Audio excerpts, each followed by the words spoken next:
In a small town where everyone knows your name but nobody truly sees you, Eleanor Davis was just an elderly widow buying milk until the moment they called her a thief. Publicly humiliated, searched, and mocked while a stranger filmed her shame, she left Parker's grocery with nothing but her dignity in tatters and a receipt that no one bothered to read. But Eleanor had something nobody knew about, a secret her late husband had hidden for 27 years. A secret that would bring the town's most powerful businessman to his knees overnight. When the helpless old lady returned the next day, she didn't come with complaints or tears. She came with papers that would shut down the entire supermarket before noon. What happens when a woman who has been silent her entire life finally finds her voice? What power lies dormant in those we overlook? Join us for this emotional journey of justice, redemption, and unexpected strength in places where we least expect it. If you're watching this story, follow our channel now, like this video, and let us know in the comments where you're watching from, because this is one ending you'll never see coming.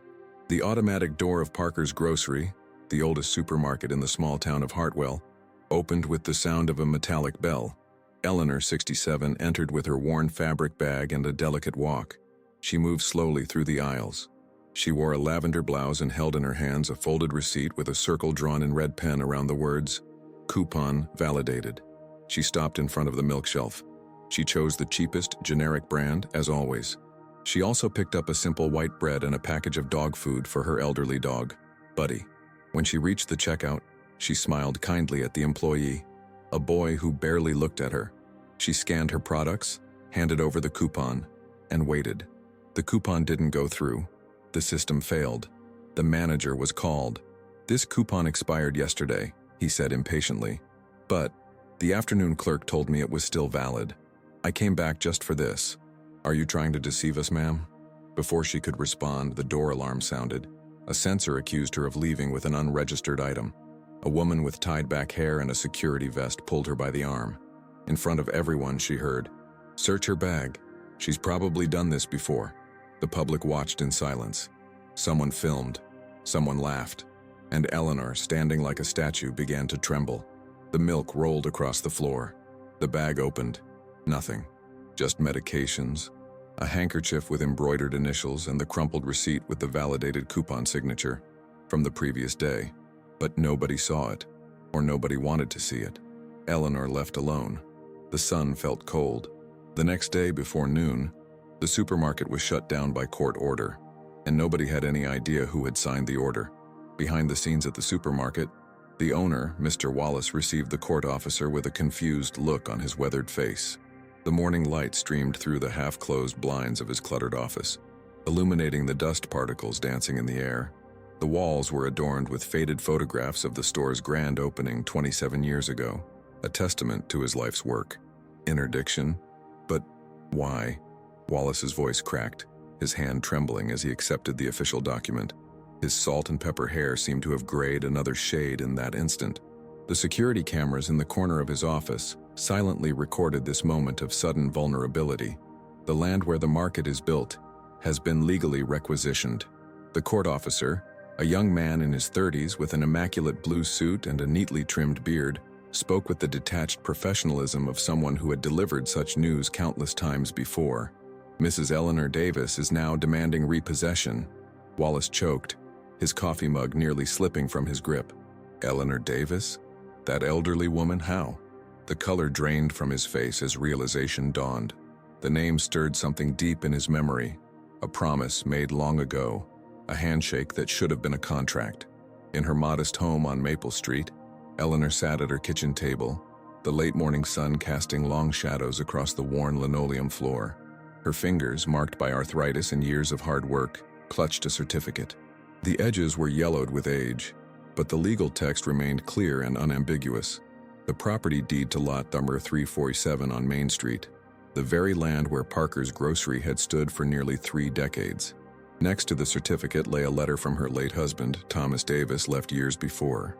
The envelope had been hidden inside a hollowed-out book on their shelf, discovered only last night after years of dust had settled upon it.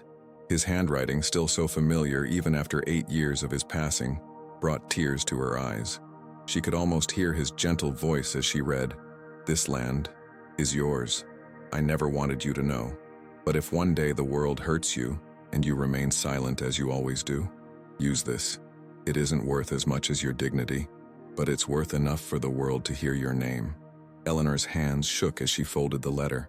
A teardrop fell onto the paper, creating a small translucent circle that spread slowly. Buddy, her aging golden retriever, sensing her distress, limped over and rested his gray muzzle on her knee. She stroked his head absently, her mind racing with memories. Thomas had always been protective of her, always the stronger voice when she couldn't find her own. But this was beyond anything she could have imagined. How had he kept this secret for so many years? And why? On her small television, the local news played softly in the background. A young reporter stood outside Parker's grocery, where a crowd had gathered behind the yellow tape that now blocked the entrance. Employees stood in clusters, confusion and fear evident on their faces. Shoppers who had arrived expecting to purchase their groceries lingered on the sidewalk, phones out, recording the unfolding drama. Breaking news: Parker's Grocery, a fixture in our community for nearly 3 decades, has been suddenly closed by court order this morning. Sources tell us that ownership of the land has come into question.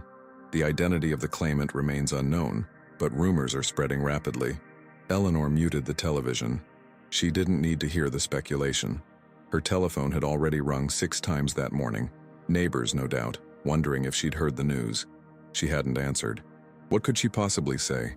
The certificate felt heavy in her hands, weighted with power she'd never sought. The humiliation of yesterday, the accusing eyes, the laughter, the spilled milk spreading across the polished floor, still burned fresh in her mind.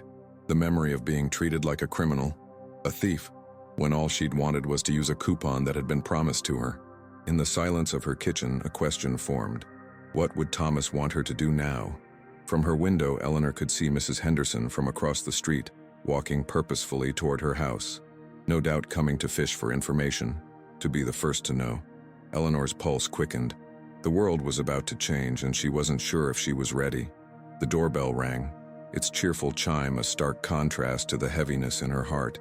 Buddy gave a half-hearted woof, too old and tired for proper barking. Eleanor took a deep breath, tucked the certificate and letter into her drawer, and smoothed her skirt. The power Thomas had left her was now in motion, like a stone rolling downhill, gathering momentum. She wondered if she could stop it even if she wanted to. As she reached for the doorknob, a strange sensation washed over her, a mixture of fear and something else she hadn't felt in years. Perhaps it was strength. The scent of fresh-baked cookies wafted through Eleanor's small living room as Helen Miller, her neighbor of 23 years, placed a decorative tin box on the coffee table. Helen, with her perfectly coiffed silver hair and meticulously applied makeup, had always been the picture of small-town elegance. Today, her cherry-red lipstick seemed particularly bright against her pale complexion, and her hands, adorned with a gold wedding band and an impressive diamond, trembled slightly as she removed the lid. "Snickerdoodles, your favorite," Helen said, her voice carrying the affected cheerfulness of someone with ulterior motives. "I thought you could use something sweet after everything." Eleanor nodded politely but made no move to take a cookie. Through the lace curtains of her front window, she could see 2 news vans parked across the street. Word had spread quickly in Hartwell. The shuttering of Parker's Grocery had become the biggest story since the high school football team made it to the state championship 3 years ago. "Thank you," Eleanor said quietly, her eyes meeting Helen's. There was something in the other woman's gaze, a mixture of curiosity, concern, and something else Eleanor couldn't quite place. Knowledge, perhaps, or guilt. Helen settled herself on the floral-patterned sofa, smoothing her expensive beige slacks. She glanced around the modest living room with its dated wallpaper and faded photographs. Her eyes lingered on a framed picture of Thomas and Eleanor from their 40th anniversary celebration. "So," Helen began, leaning forward slightly, "you used the document then? I thought you'd never have the courage." Eleanor's breath caught in her throat. The grandfather clock in the corner ticked loudly in the sudden silence. Buddy, who had been dozing in the patch of sunlight by the window, lifted his head curiously. "You knew?" Eleanor's voice was barely above a whisper. "About the land?" Helen's smile didn't reach her eyes. "Of course I knew. Thomas and I were close." She paused, the implication hanging in the air between them. "We worked together for 15 years at the bank, Eleanor. He confided in me about many things." The room seemed to shrink around Eleanor. Her fingers gripped the armrests of her chair. the worn fabric smooth beneath her touch. Outside, a car horn honked, but the sound seemed distant, as if coming from another world. "I didn't want to use it," Eleanor finally said, her voice gaining strength with each word. "But they made me. The way they treated me in that store, as if I was nothing. As if 67 years of living honorably meant nothing compared to a coupon worth $2. Helen nodded, understanding flickering across her carefully maintained features. "I saw it happen, you know. I was in the store yesterday, standing by the produce section. I saw how that security woman grabbed you. I saw the milk spill. I heard the laughter." Eleanor looked up sharply. "You were there? And you said nothing?" A flash of shame crossed Helen's face. What could I say? What difference would it have made? She reached for her purse, an expensive leather coach bag that seemed out of place in Eleanor's modest home. "Besides, I knew you had other means of recourse." The implication hung in the air. Helen had known about the document, had known Eleanor had been humiliated, had chosen to remain silent. "Did you know about the agreement?" Eleanor asked, her voice steady now.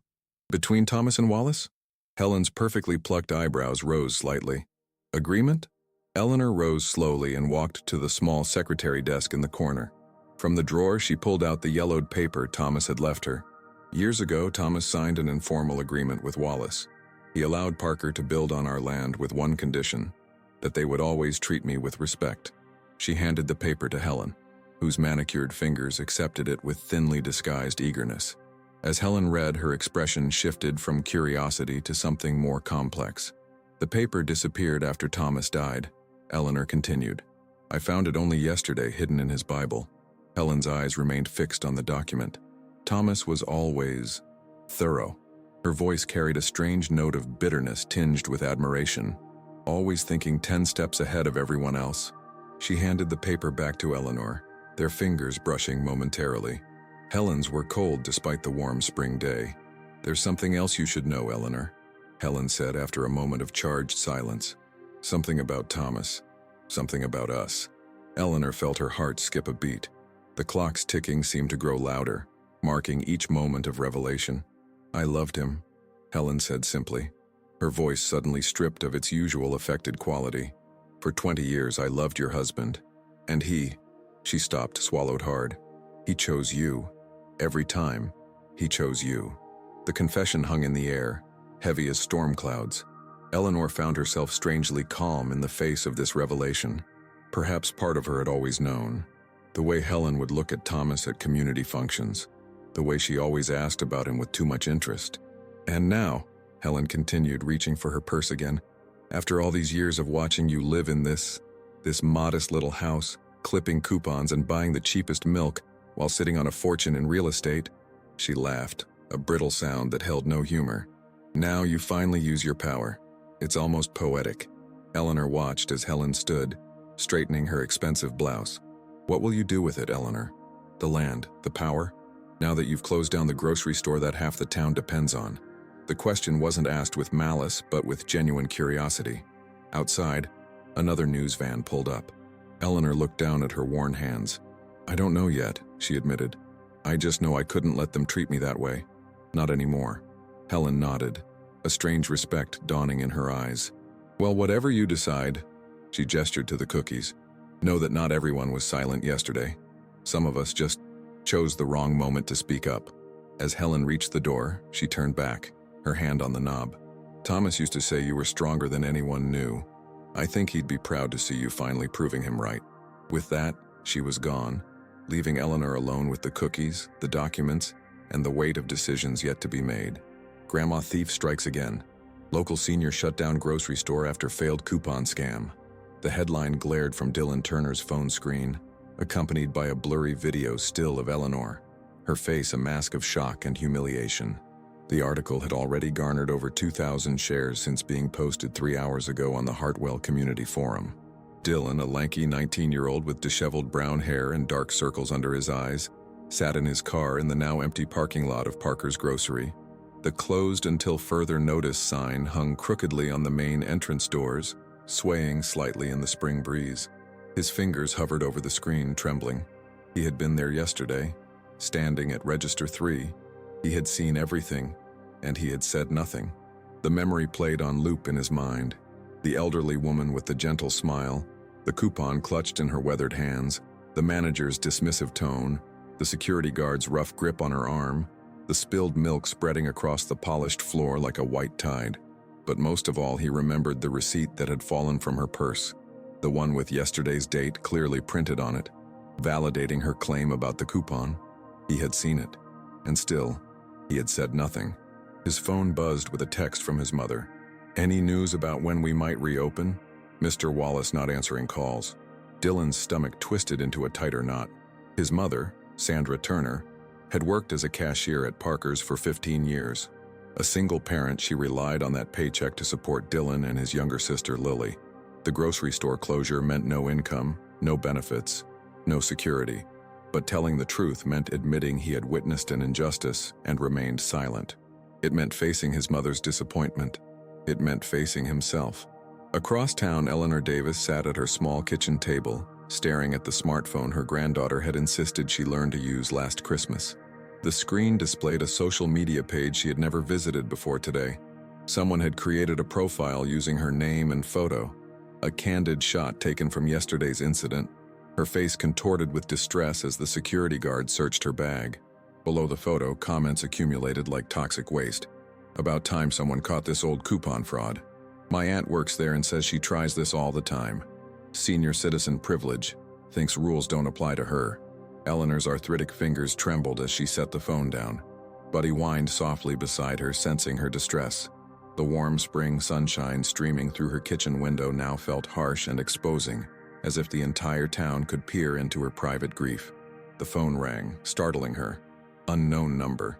She hesitated, then answered with a tentative, "Hello?" Silence. Then heavy breathing. "Who is this?" she asked, her voice stronger than she felt. "You ruined everything," came a whispered response before the line went dead. Eleanor placed the phone down carefully as if it might bite. The walls of her small home, once a sanctuary of peaceful memories, now seemed to press in around her. In 47 years of living in Hartwell, she had never felt like a stranger until now. Meanwhile, back at Parker's grocery, behind the locked doors, Wallace Parker paced the length of his office like a caged animal. Gray stubble covered his usually clean-shaven face, and his shirt was rumpled from having slept in his chair. The events of the past 24 hours had aged him visibly. "We need to scrub everything," he barked into his phone. "The security footage, the transaction records, everything from yesterday. Make it disappear." On the other end, Marcus Hayes, the store's head of security, cleared his throat uncomfortably. "Sir, I'm not sure that's legal. If there's an investigation..." "There won't be an investigation if there's nothing to investigate." Wallace's voice rose to a shout before he caught himself. He lowered his voice to a menacing growl. "Just do it, Marcus, or you can join the rest of the staff in the unemployment line." As Wallace hung up, a soft knock came at his door. He looked up to see Dylan Turner standing in the doorway, his employee badge clutched nervously in his hand. "Mr. Parker, can I talk to you for a minute?" The young man's voice wavered slightly, but his eyes held a determination that made Wallace uncomfortable. "What is it, Turner?" "I'm busy trying to save this place and your mother's job." Dylan stepped into the office, closing the door behind him. "It's about Mrs. Davis, about yesterday." He took a deep breath. "I saw something. The coupon. It was valid. I saw the receipt with yesterday's date on it when her bag spilled. She wasn't lying." Wallace's face darkened, a vein pulsing at his temple. "And you're telling me this now? After she shut us down and turned the whole town against us?" Dylan stared at his shoes. "I was scared. My mom needs this job. But now everyone's saying horrible things about Mrs. Davis online, and it's not right. It's not true." Wallace moved around his desk with surprising speed for a man his size. "Listen to me very carefully, son. Your mother has been a loyal employee for 15 years. She's the sole provider for your family. Are you really willing to throw all that away for some confused old woman who probably can't remember what day it is?" The implication hung heavy in the air between them. As Dylan left the office 10 minutes later, his employee badge still in his pocket, his conscience weighed heavier than ever. His mother's job for an old woman's dignity. An impossible choice. Back at her home, Eleanor retrieved her mail with trepidation. Among the usual bills and advertisements was a plain white envelope with no return address. Inside was a single sheet of paper with letters cut from magazines, pasted to form a message. "What more do you want?" You've already destroyed lives. Go away. The paper trembled in her hands. She thought of Helen's visit, of the fake profile, of the anonymous call. She thought of Thomas and the power he had secretly left her, power she never wanted, but now seemed unable to control. As she closed her door against the outside world across town, Dylan Turner sat in his car staring at his phone. On the screen was the contact information for the Hartwell County Courthouse. His finger hovered over the call button as the sun began to set on the second day of what was quickly becoming the most divisive event in Hartwell's recent history. Rain pelted against the windows of Eleanor's small home, creating a rhythmic backdrop to her troubled thoughts. The grandfather clock in the corner struck 9, each chime reverberating through the quiet house. She sat in Thomas's old reading chair, a threadbare but comfortable relic of happier times. Buddy lay at her feet, his arthritic joints making him as reluctant to move on rainy days as she was. On her lap rested a leather-bound photo album, open to pictures of her and Thomas on their 25th wedding anniversary. His smile, warm, slightly crooked, with a hint of mischief in his eyes, gazed up at her from the faded photographs. "What would you do, Thomas?" she whispered, her finger tracing the outline of his face. "You always knew what to do." A sudden flash of lightning illuminated the room, followed by a thunderous boom that made Buddy whimper. Eleanor closed the album and stood up, her joints protesting the movement. She walked to the bookshelf that dominated one wall of their modest living room. Thomas's pride and joy. He had built it himself, staining the oak to match their coffee table, installing the glass-fronted cabinet at the top for their most treasured volumes. Among these was Thomas's Bible, a well-worn King James version with a cracked leather cover and gilt-edged pages. He had read from it every Sunday morning for 47 years, sitting in this very spot.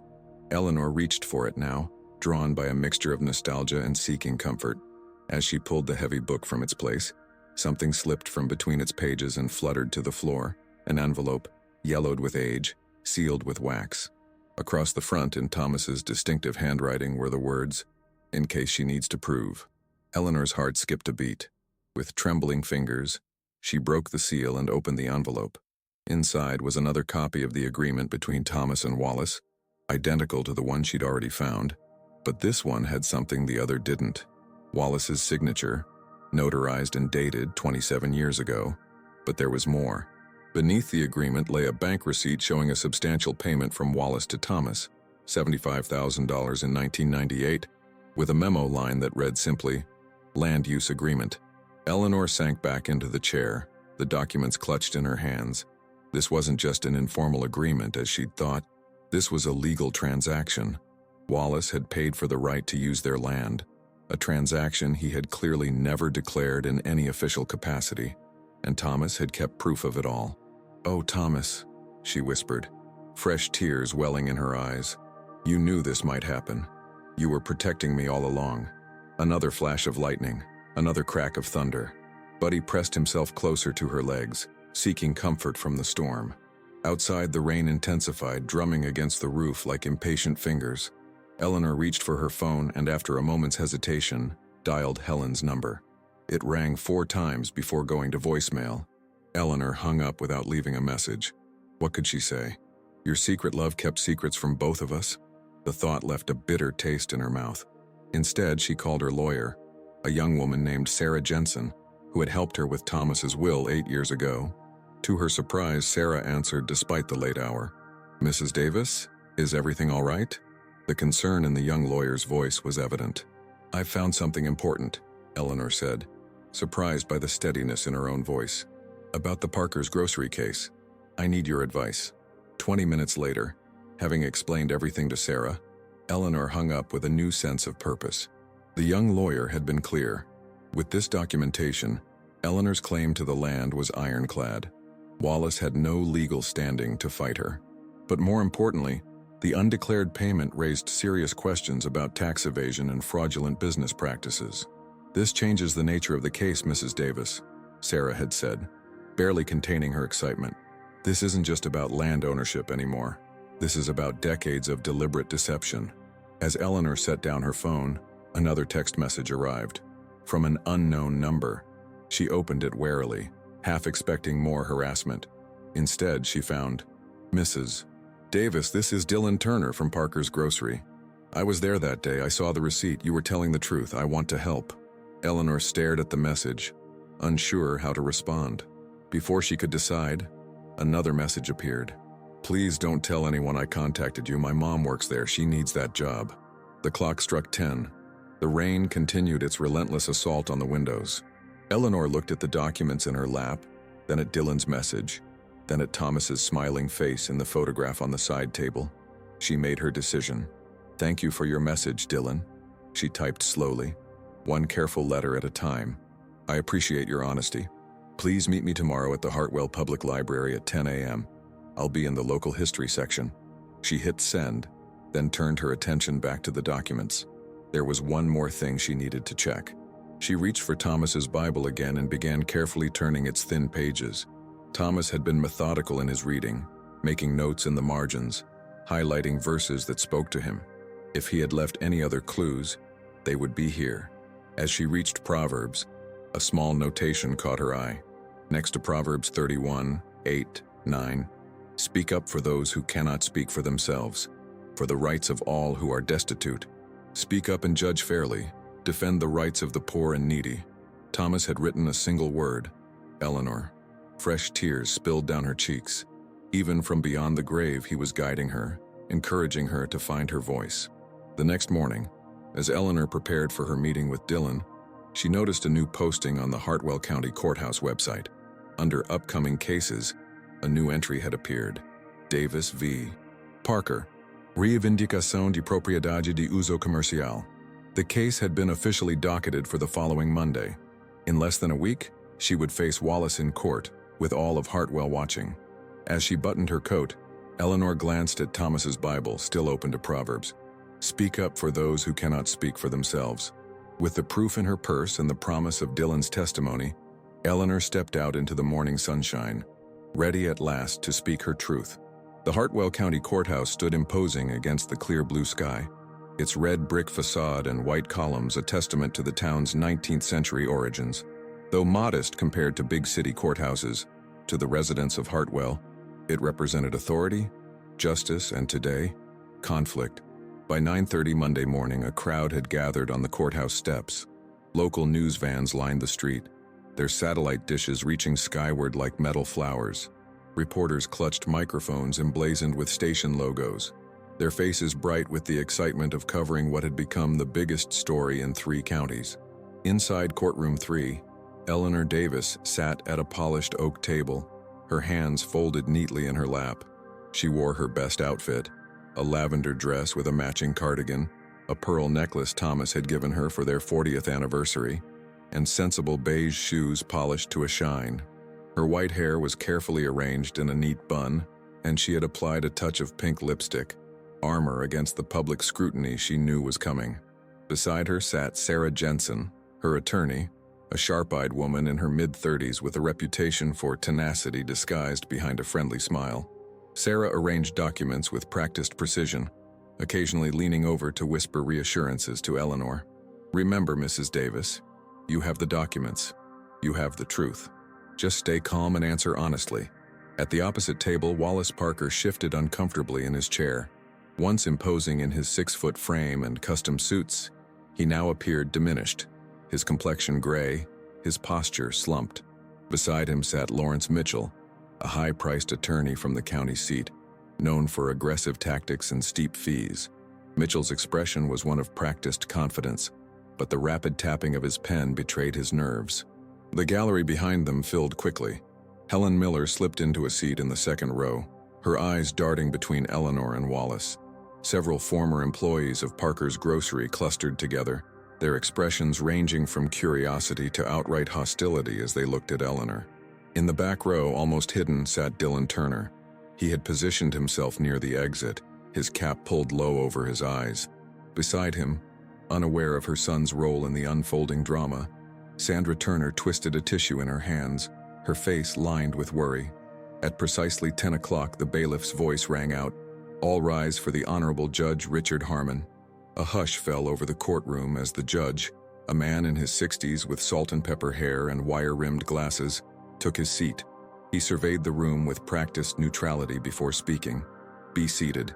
We're here today for Davis versus Parker, a property claim dispute.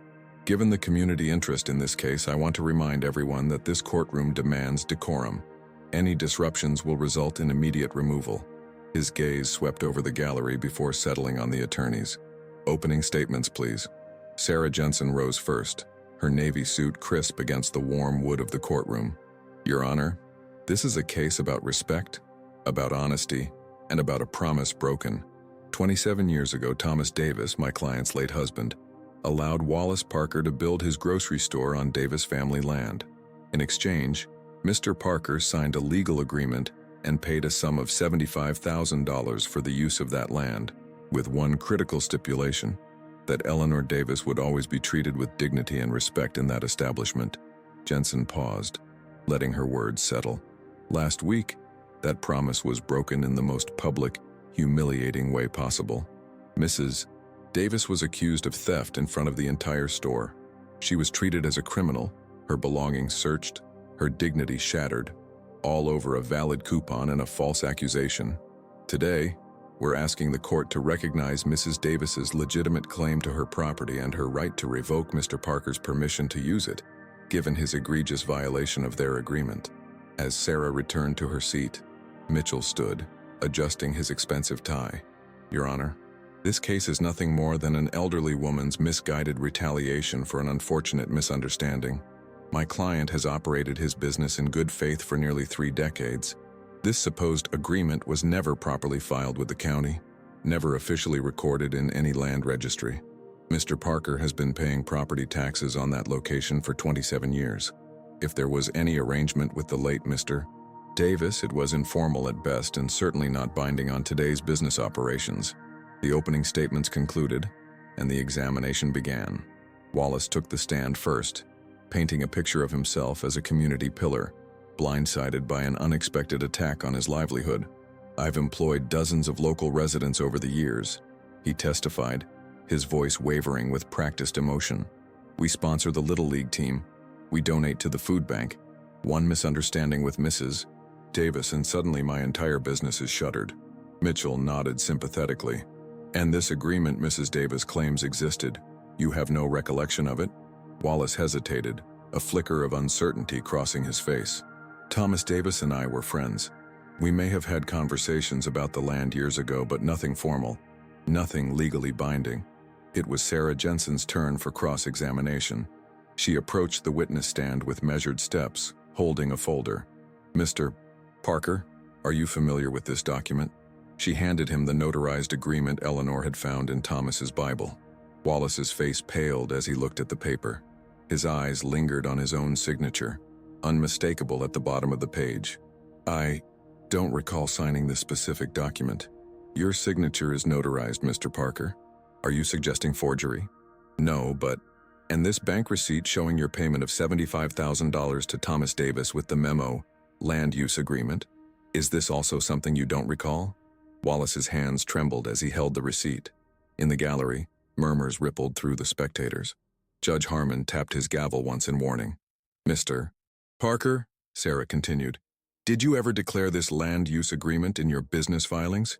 Did you ever record it with the county? Objection, Mitchell stood. Relevance. Overruled, Judge Harmon said, leaning forward. I'd like to hear the answer. Wallace looked trapped. No, he finally admitted. I did not. When Eleanor took the stand, the courtroom fell completely silent. She sat straight-backed, hands folded in her lap, eyes clear despite her nerves. Mitchell approached, his smile not reaching his eyes. Mrs. Davis, why did you wait so long to claim this supposed ownership? 27 years is a very convenient time to suddenly remember you own valuable commercial property. Eleanor met his gaze steadily. I didn't know until last week. My husband kept it from me. How convenient. Mitchell's voice dripped with skepticism. And why would your husband hide such an important fact from you for decades? Eleanor took a deep breath, her voice trembling slightly but growing stronger with each word. Because he knew I wouldn't use it unless I absolutely had to. Because he understood something about me that I'm only now beginning to understand myself. Mitchell pressed harder. Mrs. Davis, why wait until now to come forward with these claims? Why wait until after a minor incident at the store? Eleanor's voice was soft but carried throughout the now silent courtroom. Because I thought respect came free. Today I understand that sometimes it costs very dearly. A movement at the back of the courtroom caught Eleanor's attention. Dylan Turner had risen from his seat, his face pale but determined. Before Mitchell could ask another question, Dylan's voice rang out. "Your Honor, I need to say something." Judge Harmon frowned. "Young man, this is not how court proceedings." "I was there that day," Dylan continued, stepping into the aisle. "I worked at Parker's. Mrs. Davis didn't steal anything. Her coupon was valid. I saw the receipt when her bag spilled. I saw the date. She was telling the truth." Sandra Turner gasped, turning to stare at her son in shock. Wallace's face darkened with fury. In the sudden commotion, Eleanor's eyes met Dylan's across the courtroom, a silent acknowledgement passing between them. Judge Harmon banged his gavel repeatedly. "Order! Order in the court!" As the bailiff moved toward Dylan, Eleanor remained on the witness stand, her back straight, Thomas's words echoing in her mind. "Speak up for those who cannot speak for themselves." Today, finally, she had found her voice. And unexpectedly, so had someone else. The morning sun cast long shadows across Main Street as Eleanor approached Parker's grocery for the first time since the court decision 3 days ago. The once bustling parking lot stood empty except for a few cars belonging to the remaining staff cleaning out the store. The windows, normally displaying colorful sale advertisements, were now covered with large signs reading "Closed permanently" in bold red letters. Eleanor paused across the street, her heart heavy despite her victory. This wasn't what she had wanted. Not really. Judge Harmon's ruling had been unequivocal. The land belonged to Eleanor Davis. The agreement had been valid, and Wallace Parker had violated its terms. The judge had further referred Wallace to the county prosecutor's office for potential tax fraud charges related to the undeclared land agreement. A victory, by any legal definition. Yet, as Eleanor watched former employees carrying out boxes of personal items, their faces drawn with worry and uncertainty, she felt no triumph. Sandra Turner emerged from the side entrance, a cardboard box clutched in her arms. Even from across the street, Eleanor could see the woman's red-rimmed eyes and slumped shoulders. Behind her trailed Dylan, carrying a larger box, his gaze fixed on the ground. The young man who had risked everything to tell the truth now faced an uncertain future alongside his mother. "It wasn't supposed to end like this," Eleanor whispered to herself, clutching her purse tightly. Inside was a folder containing her latest meeting notes with Sarah Jensen, outlining options for the property. Selling it, leasing it, developing it, all financially sensible choices that somehow felt hollow. "Admiring your handiwork?" The voice startled Eleanor from her thoughts.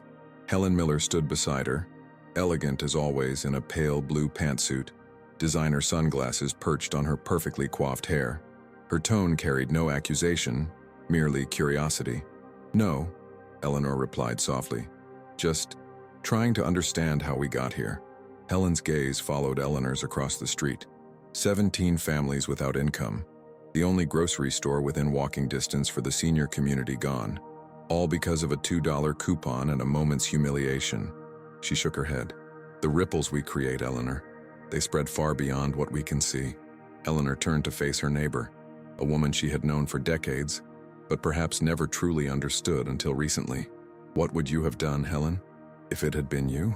Helen considered the question, removing her sunglasses to reveal eyes that carried a new weight since their conversation about Thomas. "I would have burned it all down much sooner," she admitted with a sad smile. "That's why he didn't choose me. Thomas knew I lacked your restraint, your capacity for forgiveness." She paused, her gaze softening. "I've always envied that about you." A heavy silence fell between them, filled only by the distant sounds of boxes being loaded into cars and murmured conversations among the former employees. "I always thought he should have been with me," Helen continued, her voice barely above a whisper. "I was more his equal in ambition, in education. When he married you, the quiet girl from the church choir, I couldn't understand it."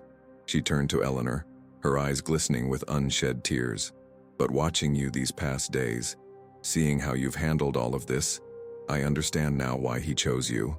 Eleanor felt a strange warmth spread through her chest, not triumph or vindication, but something gentler, understanding, perhaps even the beginnings of a different kind of friendship with this woman who had secretly loved her husband. And even so, Eleanor replied, her voice steady. "I wish I had never had to use that paper." Helen nodded, slipping her sunglasses back on. "What will you do with it now? The property must be worth a small fortune." Before Eleanor could answer, a commotion across the street caught their attention. Wallace Parker had emerged from the front entrance of the grocery store, his face flushed with anger as he berated a young employee who had apparently dropped a box of supplies. Even now, facing financial ruin and possible criminal charges, his instinct was to dominate, to control through fear. Eleanor watched the scene unfold, something shifting inside her. This man had humiliated her publicly over a coupon worth $2. This man had lied for decades about an agreement with her husband. This man had created a culture where employees feared speaking the truth. And yet, looking at him now, diminished, desperate, still clinging to the remnants of his power, she felt no satisfaction in his downfall. "I've been thinking about that," Eleanor finally answered Helen's question. "About what to do with the property." Helen raised an eyebrow, curiosity evident in her expression. "And? Will you sell to the highest bidder? There's that developer from the county seat who's been trying to build condominiums." Eleanor shook her head. "No, I don't think that's what Thomas would have wanted." She reached into her purse and pulled out a folded piece of paper. Not the legal documents that had won her the case, but something she had found afterward, tucked into the final pages of Thomas's Bible. A sketch, drawn in his careful hand, of a building with large windows and the word knowledge inscribed above the door. "Thomas always wanted to be a teacher," Eleanor explained, unfolding the sketch to show Helen. "Did you know that? Before he took the job at the bank to support us, he was studying to teach literature." Helen's expression softened with surprise. "No, I didn't know that. In all our years working together, he never mentioned it. He used to talk about how Hartwell needed a proper library. The county branch is so small and it's all the way on the other side of town, not accessible to everyone." Eleanor carefully refolded the sketch. "I think I know what I'm going to do with this land." Across the street, Sandra Turner was consoling the young employee Wallace had berated. Dylan stood nearby, his expression troubled as he watched his former boss storm off toward the parking lot. The young man's gaze eventually found Eleanor, and after a moment's hesitation, he raised his hand in a small, uncertain wave. Eleanor returned the gesture, her decision solidifying in her mind. This land was meant to serve the community, she said, more to herself than to Helen. And it still can. Just not in the way it has been. Helen studied Eleanor's profile, something akin to respect dawning in her eyes. "You're going to build the library Thomas wanted." Eleanor nodded, a sense of peace washing over her for the first time since the incident at the grocery store. The Thomas Davis Memorial Library, free and open to everyone in Hartwell. As they stood watching the final remnants of Parker's grocery being packed away, Helen reached out and squeezed Eleanor's hand, a gesture so unexpected that Eleanor nearly flinched.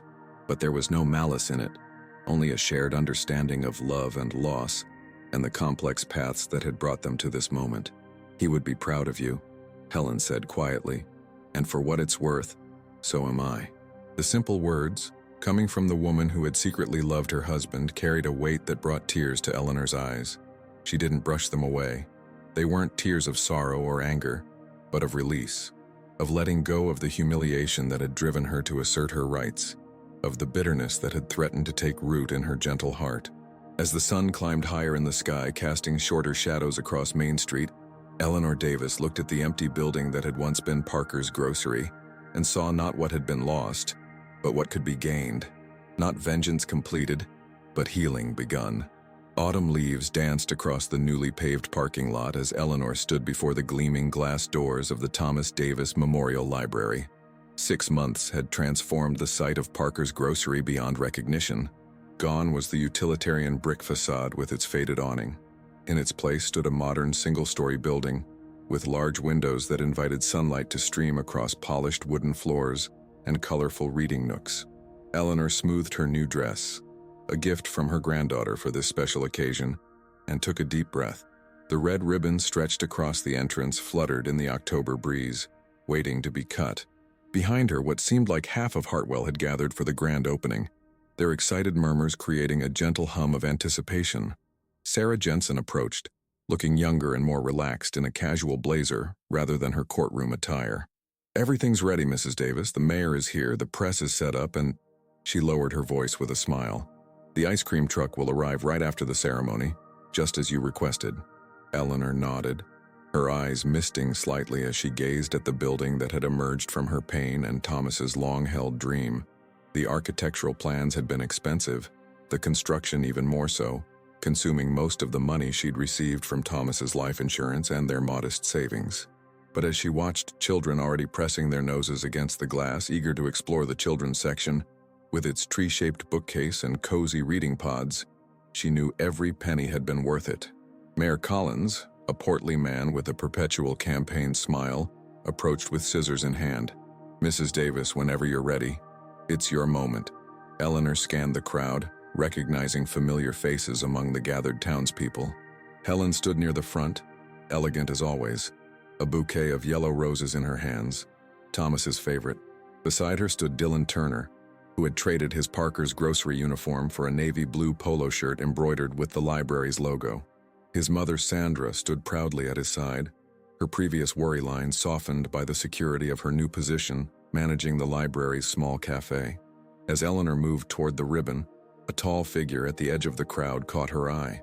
Wallace Parker, thinner and grayer than when she'd last seen him, lingered uncertainly by a maple tree. Their eyes met briefly across the distance, his guarded, hers calm. After a moment, he nodded slightly, a gesture somewhere between acknowledgement and resignation, before turning away. The tax fraud charges had been settled with a hefty fine rather than jail time, a fact Eleanor had quietly ensured through a word with the prosecutor. Vengeance had never been her goal, only dignity, only being seen. Mayor Collins cleared his throat, bringing Eleanor's attention back to the moment. "Ladies and gentlemen, we gather today to celebrate not just a new building, but a new chapter in Hartwell's story. The Thomas Davis Memorial Library represents the best of our community values: education, accessibility, and second chances." Eleanor stepped forward, the scissors cool in her hands. As flashbulbs popped and applause rippled through the crowd, she cut the red ribbon with a steady hand. The doors swung open, releasing the scent of new books, fresh paint, and possibility. Children rushed in first, their excited voices echoing through the spacious main room. Parents and elderly residents followed more sedately, exclaiming over the computer stations, the reading areas with comfortable armchairs, the wall of local history books that Eleanor had personally curated. As Eleanor moved through the library accepting congratulations and thanks, she found herself drawn to the central feature of the main room, the memorial wall. There, a professionally framed photograph of Thomas smiled down at visitors, his kind eyes and slight smile captured perfectly. Beside it hung a plaque with his favorite quote from Ralph Waldo Emerson, "The only way to have a friend is to be one."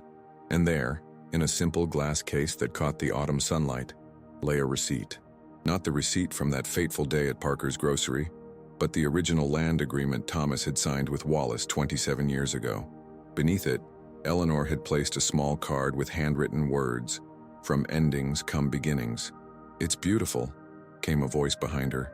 Eleanor turned to find Dylan, his expression a mixture of admiration and lingering guilt. "I can't thank you enough for this opportunity, Mrs. Davis." As the library's new assistant manager, Dylan had thrown himself into the project with unexpected passion, revealing a love for books and organization that had surprised even him.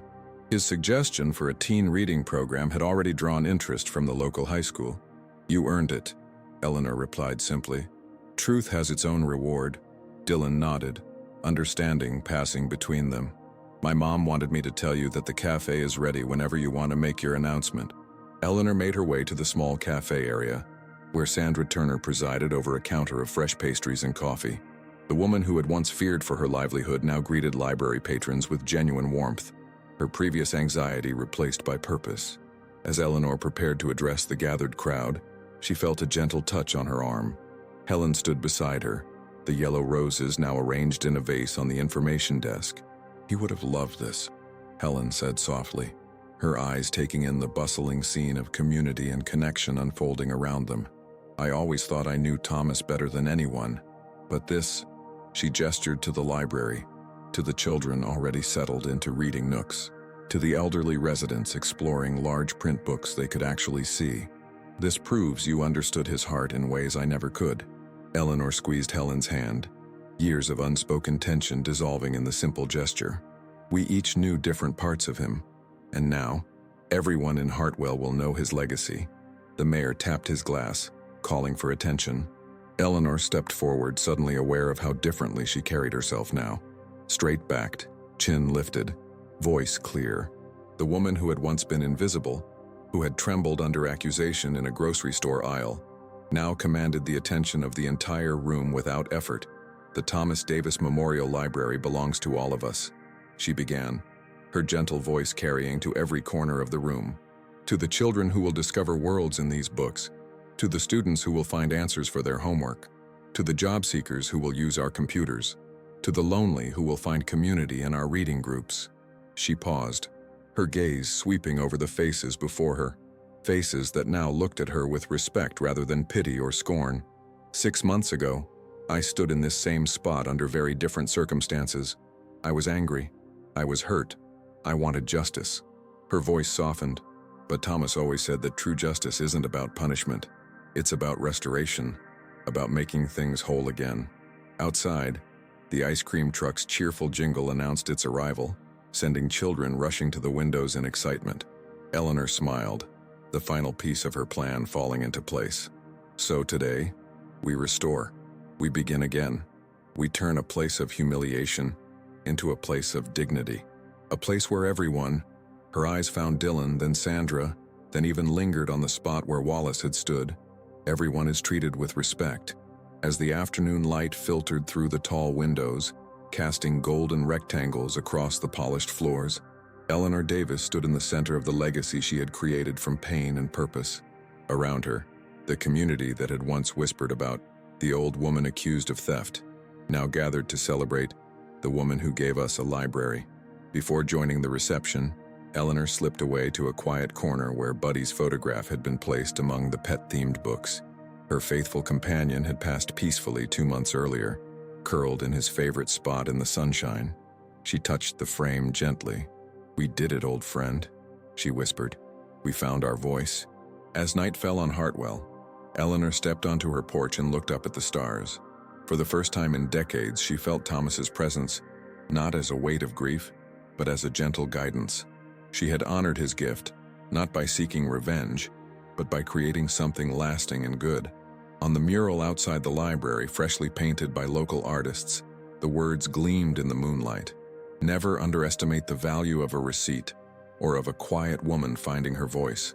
As Eleanor Davis transformed a moment of humiliation into a legacy that would serve generations, we're left to wonder, how many quiet voices around us hold untold power? How many times have we mistaken someone's silence for weakness, when in fact, they possessed the strength to bring entire institutions to their knees? Eleanor could have chosen vengeance. She could have sold the land to the highest bidder and walked away with a fortune.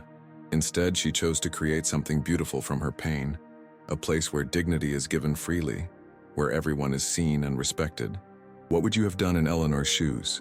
Would you have used your power to destroy or to rebuild? Would you have found the courage to speak, even when your voice trembled? In a world where justice often feels out of reach, Eleanor's story reminds us that sometimes, the most powerful act is not in tearing others down, but in building something meaningful from the ashes of our pain.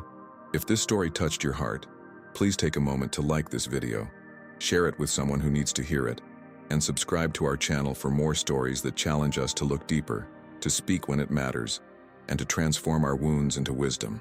Remember, it's never too late to find your voice. Too late.